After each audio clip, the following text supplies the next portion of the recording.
Good morning to those of you out there on the West Coast. Good afternoon to those of you here on the East Coast with me. We're going to get rocking and rolling. Jade, thanks. Leo, I appreciate seeing the chats in there, especially the start of the day. Okay, in today's training, we're going to be talking about turning a first meeting into a second meeting so that you can build strong relationships. One of the things to keep in mind about strategic relationships, or I called it strong relationships a second ago, is that they're different than just your average relationship within your network. Your network should have hundreds of people in it, frankly, right? And so as your network grows, you'll have people at different certain circles as you're moving forward. So your inner circle, your strategic relationships, there's not that many people. And then as you go out, maybe you have a little bit stronger, a little less strength, stronger relationship with people. So maybe 20 or 40 people. But as you start going beyond, you're going to have a lot of people literally, I went to a conference once with one of my customers, friend of mine, but we were going through the conference. And as we were walking through, he was saying hi. I swear it must have been a couple of hundred people. He recognized them. They recognized him. And it was like, hey, Ken, how's it going? And that's your network. Those are strategic relationships, right? Those are people that he can pick up the phone and say, hey, I haven't seen you since the last conference, but can we talk? A strategic relationship is one where you're focused on it. And that's what I'm going to be talking about today is how do you turn those first meetings that you want to begin to build into a strategic relationship? How do you turn those into a second meeting? For some of us, we struggle, right? Everybody struggles on this. You might struggle getting a second meeting after you had a first meeting because you're not skilled yet. And I'm going to try to give you some skills, some knowledge and skills today, right?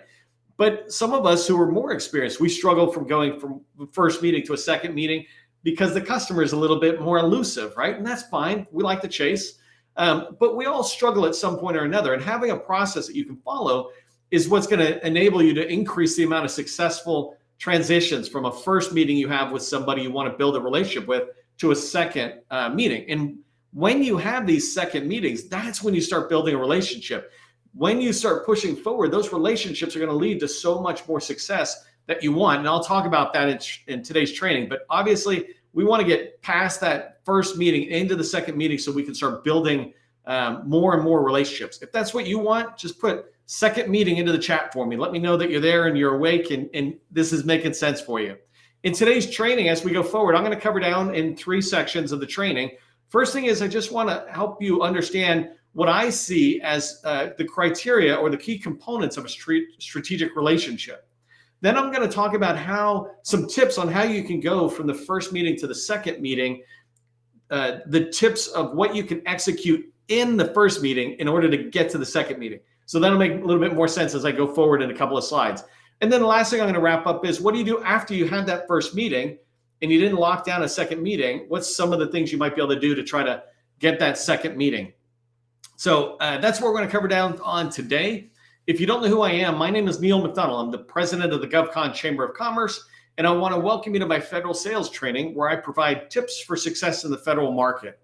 I spent 20 years in the federal market as a small business owner, and since 2018, I've been teaching people like you that government contracting is not a secret, it's just a process. When you follow a process A to Z, you're going to have repeatable, predictable results, and that's what I want for you, and that's why I do this training. Do me a favor, in the chat, put your core competency and your company name. Let us know who you are. Every day when you come in, let us know who you are. In fact, as long as you're in the chat, tag a friend, right? Invite somebody. Don't ever come to these trainings. Feel free to come to these trainings without a friend, but you should consider inviting a friend. Once you're here, reach out and say, hey, Sally, hey, Johnny, I'm in this training. You should come check it out. It's not just about getting them into my training, but if all of us are doing this, we're building our community bigger and bigger, and you are building your network bigger and bigger by other people inviting their friends. And so you invite a friend in as well. And then engage with everybody in the chat so that you have a chance to build new relationships outside of this training. Okay, so let's start off with just understanding a strategic relationships criteria or the key components of measuring the strength of that strategic relationship. And do you really have a strategic relationship or just a casual network relationship? So the first thing I say about relationships, and I want you to understand, is you need to have a reason on why you want this relationship in the first place. Not everybody are you going to build strong strategic relationships with. First, they might not be a fit. And second, you just don't have the time to have many strategic relationships, right? How many close personal friends do you have? When you really think about it, right? Like 3, 5. When you start going beyond 5, how strong are those relationships, right? Because they require time and energy, learning about their life, sharing about your life, going out and doing things together. So at some point, you start hitting capacity on your ability to have a good, strong relationship with another person. And government contracting and professional relationships, it's the same thing. We only have so much capacity. And so when you look at a person that you might want to have a relationship with, you got to make sure you know what the reason is. It's not just to get a second meeting, right? I'm not just trying to go from a first meeting to a second meeting for the sake of a second meeting, but there's this reason I want to go further. I really want to get into that agency and that program office to delve more into their challenges and to begin to introduce our way of looking at solutioning so that they start thinking about it as well. So that's something to keep in mind, is just what's your why for the relationship. The next thing is, and this might be the first criteria, right, is the criteria of a strategic relationship. Really, it should be the criteria of any relationship, but certainly a strong strategic relationship is a win-win attitude. You need to have a win-win attitude that they are committed to the success of the relationship and you are committed. So an example of win-win is looking at it where both parties get what they want, something they want, right? But if you think about it from a win-lose, one side is not getting what they want, the other is. So if you come in and just try to take from the relationship, you're winning, but they're not really winning. And so if they're not winning, they're losing. And the opposite's true as well. You got to make sure you don't go in there and just be this martyr and you're sacrificing everything, right? That's a lose on your side in order for them to win. Well, you're not building a strong relationship there. You're just giving stuff away. And so strategic relationships must be win-win. And that's a good component of a relationship. And going with win-win, right, as you dive further into it, is this idea of mutual success, right? And so one of the things when you think about mutual success for an agency in particular, right, it's about understanding their mission. You're committed to their mission and they're committed to their mission. There's no you're not committed to sales. They're not going to commit to like, hey, let's commit to you growing your revenue and I'm committed to spending money. That's not where it is with a relationship on an agency level. In an agency level, you're both committed to the focus on the mission. They bring the goals and the challenges, and you're bringing the solution. And together, we're committed to serving that mission. And so that's mutual focus out there. And then the flip side is when you think about industry and you're trying to think about industry and a commitment to the mutual success of your teaming partners. In this case, it really is about money, right? That's the reason we're in this business, is to grow our revenue and to grow our contracts, et cetera. And so if you're teamed up with another company, you want to have a commitment to their success and they're committed to your success. And I'll talk about tips on how that can happen, right? But you both want to be seeing each other grow. It's not just, sometimes I see largest come in and all they want to do is see what they can get out of the relationship with you. Well, that's first off, win-lose, or barely win and kind of win, but it certainly is not mutual success. If you get success, that was a byproduct. But a true success is where they bring you in and say, what are you trying to reach? How can we help you go there? And so that's something I want you to just keep in mind, is this mutual success that you must be committed to. So the third criteria or component of a strategic relationship is around just the basics of having a meeting. If you're in industry, you should have a recurring meeting scheduled every 2 weeks. If it goes every 3 weeks, it's starting to go too long. And here's the problem. If you skip a meeting because something comes up, now you've gone 6 weeks. 6 weeks without meeting somebody. That's too long. It's way too long. And so if you meet every 2 weeks and you meet for 15 minutes, that's all you need. I want to have a relationship with another company. I need to just sit down and talk about the pipeline. We've already established a relationship through a couple of 1-hour meetings, but now on our recurring meetings, these are going to be 15-minute meetings. Same thing kind of goes with agencies, right? With an agency, it's less about a recurring meeting, but just this real commitment to meet again. And I don't mean, yeah, sure, let's get together, but it's like, no, let's get together. Let's do this thing and then come back and talk about it. So an example might be they might give us a strategic plan that they have, and we go away and we look at it. Or we might have an infographic, but we don't just send it to them. Hey, let us throw together an infographic about what I was just talking about today. And then when we have it, let's schedule another meeting and talk about that. How's that sound? Sounds good. That's a real commitment, right? And so the last thing is a willingness to help. This is really important to a strategic relationship. It can't just be casual and accidental or reactive. it should be there's this demonstrable willingness to help, you to them and them to you. They should be giving you information or making introductions. Same thing you should be doing, right? I do this myself with people in our community. I share information. I'm willing to help. I'm willing to make introductions. And the people who are in my network that I have, maybe not strategic relationships, but really good relationships there, they're willing to meet with you. When I make introductions and I reach out to them, I say, hey, would you be willing to help? And for me, the help is meeting with somebody I make an introduction to. For you, it's, what is that need that you have? So these are just some key components of a strategic relationship I want you to keep in mind. I've done whole trainings on this before where I talk about strategic relationships, how to build them, the criteria, how to really measure even tighter. So go watch previous trainings on strategic relationships.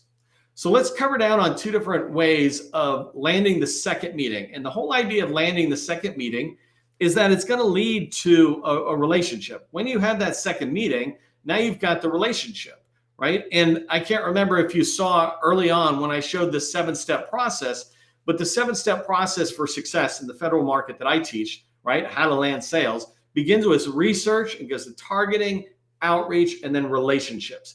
And the idea behind relationships is when you have relationships, you will hear about opportunities and you can discuss things about an opportunity with the people you have relationships with. And then you're able to write winning proposals. And those winning proposals are informed by the conversations you have with people out there, right? And then those all lead to sales. And the more sales you get, the stronger your relationship gets. And it's this great circle of success that I talk about. And so as you're out there meeting people and trying to develop a relationship, always keep in mind why you want those relationships. The reason you want them is because they will lead to the success that you hope for. So here's some things you can do before and during that meeting. So really it's during the meeting, but there's a little bit of prep. So the first thing I say here is use a call plan. If you haven't watched my training, I've done a lot of training on using a sales call plan or a call plan worksheet before you go into a meeting. And you can watch a lot of the training, but the primary parts of the call plan is it has an objective. What are you trying to get out of this meeting? You don't go into a meeting just to meet and greet. That is not a good objective. Right? That makes sense. That's part of the purpose maybe of your meeting, but an objective is what do I want to get out of it? If I don't know what I want to get out of a meeting, then what value is the meeting, right? And it's the same thing with the other party. When you go into a meeting, you might be saying to yourself, well, what objective do I want to help the other person get? What value can I help them get out of the meeting? And this goes back to now you are thinking win-win. How do I make this meeting a win-win? So a call plan has an objective, and then it has a couple other fields. But the two most important ones are the purpose statement, which I'll talk about in a second, and then a series of questions you might ask in a meeting. These three parts all lead to you getting a second meeting because they're all driving to you demonstrating value, not just value in your solution, but value in having a conversation with you. When people meet with you, they're seeing you as a trusted advisor, right? And so when you fill out a call plan, it really helps you go down that direction. So the second bullet here is purpose, right? And in here, the idea behind this is you want to be able to say to the other person right away, right from the beginning, that you want another meeting. So when I teach people how to have a call and you're starting a meeting, I teach an icebreaker, right? You go, hey, I saw you on this blog or this podcast. It was great, right? You want to have an icebreaker that is leading to the meeting. So you have that. And that lasts the first 1 to 2 minutes of the meeting. And then the first thing you do at the beginning of the meat of the meeting is to say, hey, how about I just say what I think the purpose of today's meeting is. And then, you let me know if there's anything that needs to be corrected on it. And then we can get started. How's that sound? Like, sounds good. And so then I say the purpose. The purpose of the meeting, from my perspective, is to introduce my organization and to learn more about your organization. And then to kind of have a discussion around some of those things. I wrote down some discussion topics I'd like to try to cover today if we have time on my call plan sheet, right? I tell them I have a call plan sheet.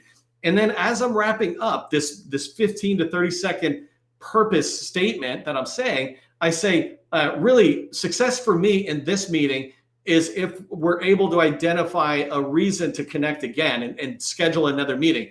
I'd like to develop a long-term relationship with you and your organization if it makes sense. And today is about finding out if it makes sense. And if it does, how about we schedule another one? So that'll be my goal for the meeting. But I'm saying right from the beginning that this is my desire of today's meeting, is to schedule a second meeting. I've got it in their head. They're like, okay, we're probably going to schedule a second meeting. right? And remember, some people will, some won't. Doesn't matter. It's like, you don't need to have success all the time. You just need to have success that's out there. The next thing is to make sure you're creating desire as you're talking with them. And what I mean by this, remember I said in the call plan, you have these questions. Well, these questions come from a methodology called spin selling. Spin, I have a whole set of training, a lot of training on spin selling and how to ask sales questions. But spin stands for situation, problem, implication, and needs payoff. The two parts that you really want to pay attention to are problem and implication questions. Problem questions are these questions where you're able to dig into their challenges or their goals, right? So you can dig into either one of them. And you can actually call a challenge or a goal a problem, because if they have a goal, the problem is the fact they haven't started on going to get that goal accomplished. But so a problem question is their issues. Implication is who else in your agency or within your company are impacted by this. And so when you have a couple of questions, right? And I've done training on this where you can go learn, but when you have a few questions, it builds desire in them to have more conversations with you, to say, you know what, I think I want to meet with them again so I can dig further into this. How can I pursue that goal even further? I literally just had a meeting this morning where that's what we did on both sides. We kind of created a desire to meet again. And so then we scheduled a second meeting for the 4th of December, right? And so, this idea of making sure while you're going through the meeting, you're creating the reason or the desire to have the second meeting. So these last two bullets, get them to tell you what to do. That one there is about trying to get them to give you action items. I want at least 3+ things where they say, you know what, Neil, you probably should be doing this. And I don't need them to go 1, 2, 3, but throughout the meeting, I'm trying to get them to tell me to do this. You should register in a supplier portal, or you should maybe put that in an infograph so it's easier for us to understand the process you're describing. Whatever it is, right? You've got this new technology. You've got a way to manage toilets better. I mean, all that kind of stuff. There's environmental clean ways of dealing with toilets, or reducing the cost of water and toilet flushing. Any of that kind of stuff, right? Creating a pattern in there or a set of questions that lead them to say, well, why don't you get us more information? Anything that can get them to tell you to do something. It does not matter what it is, and it really doesn't even matter if you've already done it. Write it down so that now you've got them telling you to do something, 3 things at least. And what you can do, and I'll talk about this more in a second, but what you're going to do is demonstrate a willingness to listen to them. I heard you. You said I should do this if I want success in your company or your agency. Okay, I'm going to go ahead and do that, right? And the last one is you can add this into that whole, tell me what to do type thing, but you want to be able to get them to suggest other people to meet. And this is a great last question. It's a typical sales question, right? So I'm not inventing this. Most of what I'm teaching has been around for a couple of 100 years, right? But this idea, you always want to end up in asking two questions that are great questions. What didn't I ask that I should ask? That's a great one. If somebody wants to type that out in the chat, you'd be generous. What didn't I ask that I should have asked? That's simple, right? And then you leave it up to them. You're like, what should you have asked, right? That's a good one. And then the other question is, hey, John, I appreciate you meeting with me. Who else should I talk to within your organization, right? And if you can get them to give you action items, if you can get them to give you suggested people to meet, they're tying themselves to your success. Oh man, I just told Neil 3 things to do and 2 people he should probably talk to. Now I'm kind of curious on where Neil's journey is going to go. And if I'm able to come back and bring them along that journey in the way I'll tell you in the next slide, then they feel engaged in my journey. They feel part of that journey and they want me to be successful. That's where you want to get them when you're in a meeting. Okay, so let me go to the next slide here on that was what you do in the first meeting when you're in the meeting, right? And a little bit of before the first meeting. Now let's talk about you had your first meeting. How do you get a second meeting if you didn't get it already scheduled in the first meeting? So the first thing you want to do is just make sure after that, after you're coming out, right, send a thank you note. If you meet with somebody today, send them a follow-up meeting the same day, or follow-up note on the same day. And all this note says is thank you. One thing I want to just pause for a second and just help us all be on the same page is that when all these tips I'm giving you, they're marketing engagements. People might use different terms for it, like marketing touches or marketing engagements. But basically, there's this rule of thumb that people don't really engage or care what you say or even buy from you until they've engaged you for 7 hours. They've consumed your content for 7 hours. One way or another, they've been in your world and on your radar for 7 hours. They might read a white paper. They might meet with you. They might be on LinkedIn with you. These different things. And so anytime you're doing these marketing engagements, you're just kind of increasing that activity. And so this is really important as you move forward and you think about a thank you note or some of these other things I'm providing as tips. These are all marketing engagements that will build that know, like, and trust factor with people. If I haven't said this already in today's training, people buy from those they know, like, and trust. Everything I'm talking about is helping you get known by that person, right? More and more known, and then they begin to like and trust you. So when you send a thank you note, right, it's a really easy marketing engagement. It's being polite, respectful, and professional, and you're on their radar, right? You're just saying there. And what I put here is write a little short sentence, right? Thank you notes are not supposed to be long, very concise. But you can write a note that says, I'm looking forward to further meetings with you. I'm looking forward to executing on what you said and then following up and maybe having another meeting, right? You say it softly. You don't try to schedule anything, but you're subliminally putting in their head, hey, we're going to meet again. I'm just giving you a heads up. The second thing you do is the next day. When you're coming out of a first meeting, you send a thank you note on the same day. The next day, you send an email with an actual meeting recap. Hey, Jane, this is what we talked about. Let me know if I missed anything or got anything wrong. And you put a couple of notes in there. We talked about this, we talked about that. And then you put action items. And you make that, it says action items, and you bold it, you go 1, 2, 3 bullet or something. And you put it in, hey, here's the action items I caught that you had suggested to me. And you put it down and you kind of end your email with, I'm going to execute on these. I appreciate it. Again, let me know if I get anything wrong on here. And every time you're engaging with them, this person's probably going to re-engage with you. They're going to, hey, thanks, got it, right? The thumbs up, whatever. But they're watching you do something with what they just said. They just invested a half an hour with you. Are you doing what they said? Well, the fact that you're writing a meeting recap with action items of what they told you to do is great. So then another activity you could do going along with this is you can engage with them on LinkedIn. You can ask them in the meeting, hey, are you on LinkedIn? Can I connect with you? Can I follow you? Right? You might have done that a little bit ahead of time, but certainly do it afterwards where you follow and connect with them on LinkedIn. You can send them a personal note. I appreciated meeting with you. Let's connect here on LinkedIn and then engage with them. Some people are active on LinkedIn, some are not. But if they're active on LinkedIn at any level, then make sure you click their bell notification. You follow them so that if they post anything, you're able to see it, at least to be aware. You can give it a thumbs up, which is the earliest engagement level. And then you can comment if it makes sense, right? If they're writing about zero trust and you're a zero trust company, you can pop something in there and say, hey, I really appreciate this. I liked page 5. It said this, some sort of contributing, commenting on there. That's engagement. And the fourth bullet on here, right, is execute the action items individually. This is really important as you move forward. You don't want to do all the action items and just send it back. You want to take each of these and separate them out into separate emails. And you do one action item, 2 days later, another 3 days later. You can stagger it. It's okay if you go a week or two. What you're doing is trying to stay on their radar every 3 to 5 days, business days, right? So you're in there at least once, if not twice a week, on their radar.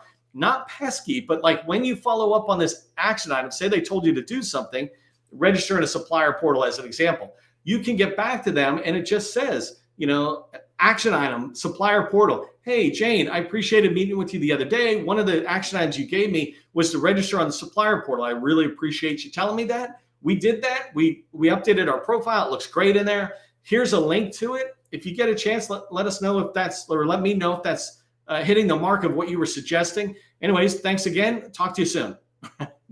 You're in and you're out, but you're just demonstrating that I'm listening to you and I'm moving on. And it sounds like I'm, it's so calculated. That's exactly what relationships should be, right? When we date, or at least when I was dating, right, there was a calculation to how do I woo my wife to get her to like me, right? So I might buy flowers, I might buy chocolates, I might take her somewhere, whatever it is, right? I'm brutalizing dating because I've been married way too long to date.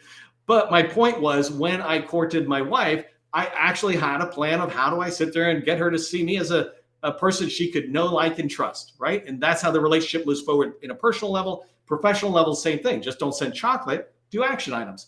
The last one I put here is provide value. So infographic is a great example. Is you might follow up later on saying, hey, Jane, we were talking, and one of the things you mentioned was this, and I noticed a partner company I work with had this great infographic that I thought you might find valuable. And you're sending it, right? It's a way to stay on their radar. And the idea is, as you're moving forward with the action items and sending them some value, then you want to come back to Jane and say, hey, Jane, I did those action items you said. I'd love to have a follow-up meeting to talk about those action items and see what your next thoughts are. And again, going back to that thing I said in the beginning, why do you want the relationship, and why do you think it's worthwhile to them to have the relationship, right? It's win-win, so it has to be valuable for both. But if you understand that, then you know how to ask Jane for another meeting so that you get the value out of it that you want. And you can also sit there and say, oh, you can allude to the value you're going to bring her in the meeting. If you meet with me a second time, this is where it's going to go. Okay, so a couple of things I want you to remember. First thing is relationships lead to opportunities. You definitely need opportunities, right? You need opportunities in your pipeline, but it all begins with relationships, and you can't have those relationships unless you get your second meeting. So if you want to get your second meeting, plan before your first meeting how you're going to get your second meeting. And that's the tips I provided to you earlier in the decks and in the slides. And most important tip I can give you for how do you get a second meeting with anybody is make it very clear to them, I don't want this to be a one and done meeting, right? I would like to have a follow-on meeting. I'd like to learn some stuff, and I'd like to come back. I want to work long-term with your agency or your company. I am very committed to building a relationship. So I just want to let you know I am interested in a second meeting.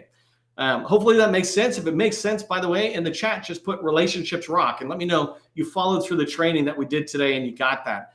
If you get value from this training, we're at almost 400 trainings in a row in the last 2 years, every day at noon, East Coast time here. If you get value in this training, consider becoming a sustaining member. We don't take funds from the government. We are self-funded, and we are supported by our sustaining members, and we'd love to have you be part of the sustaining membership. If you're interested in working with me and my team, you can go to govconchamber.com, learn more there. Typically, it's for companies doing $1 million plus in the government contracting space. As you head into the weekend, because we're live at the moment, remember, government contracting, it's not a secret, it's just a process. I'll see you in the next training.